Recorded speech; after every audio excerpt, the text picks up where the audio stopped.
Ni Maisat. Makcik nak cerita saat ni. Nak cerita bagi. Apa abang bagi ni. Dapur Makcik Foundation dah start cuti mulai hari ni sampai raya nanti. So sepanjang Ramadan ni dah tak ada lagi dah Dapur Makcik Foundation. Makcik nak cuti sebab apa? Sebab makcik nak bagi laluan dekat makcik dan 1 Minute Miracle untuk buat program infak Ramadan. Sebab tiap-tiap tahun kan makcik dengan 1 Minute Miracle akan buat macam-macam program, macam pergi buka puasa kat pondok, jumpa anak-anak angkat makcik dan buat ayak infak depan 1 Minute Miracle.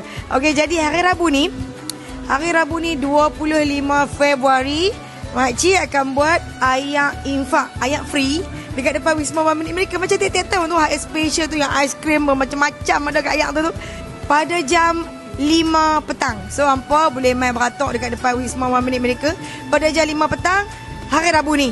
Mai je, tak kisah siapa pun mai lah. Mai je nah dekat depan Wisma 1 Minute Miracle Pendang. Jadi makcik nak cerita sekali lagi, Dapur Makcik Foundation dah mula cuti sampai lepas raya. Tapi Dapur Makcik Foundation je lah, kolam udang lah masih lagi beroperasi seperti biasa 3 petang sampai 3 pagi. Cuma tutup sat waktu baru buka.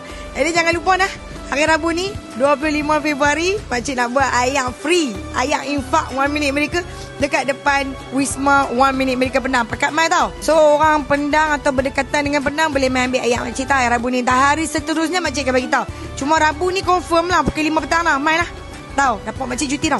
Makcik ulang lagi, Dapur makcik cuti dah. Kolam udang buka. Bye.